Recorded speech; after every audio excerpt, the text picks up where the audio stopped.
many here are working for a distribution company? Nobody, I bet, right? Nobody.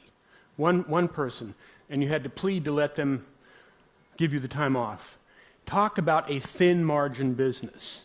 Distribution is about as thin as you can get and still stay in business, and what it does is it either creates a certain deadness, no one wants to take a risk, or it, as Alistair said, it starts to be a real kick in the pants.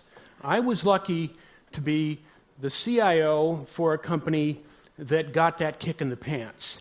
And our big customer at the time, they were a great customer, and they were very demanding, as they had a right to be. So I'll tell some stories about that. But before we get into that, here's how we'll break up this 30 minutes. First, how is the business landscape changing, and where is that taking us, and how does big data fit into that? And then I'll segue into the story.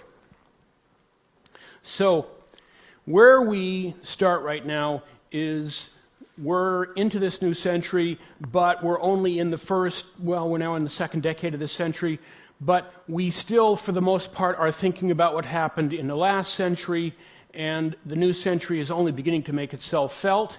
One of the ways that it's making itself felt is that we have to do something more than be efficient. Being efficient is good. I'm not saying that it's bad, but I am saying that merely efficient will not be a success formula for any business anymore. What's going on now is the whole world is so unpredictable. It's all interconnected. All this telecom, all these real-time social media connections, it makes the whole world act like a stock market. Very volatile, hard to predict, and therefore efficiency is no longer what it once was, because we forget the last century, the industrial age, was a world where products actually had life cycles measured in years. And what is the life cycle of your average electronic gadget right now? 6 months, 8 months if you push it, right? So the whole notion of optimizing your supply chain is good, but don't get crazy about it, because your supply chain will change every 6 to 8 months. And if you have locked yourself down into an optimal supply chain today, in 8 months, you will be optimally driving off a cliff. And a case in point is a fine Chicago company, and I like to root for the hometown team, but this company, at one time, a mere 10 or 12 years ago, owned the world market in mobile phones. We know who we're talking about now? They have sold what little remains of their mobile phone business to a startup. I can't remember that startup's name. They came out of nowhere.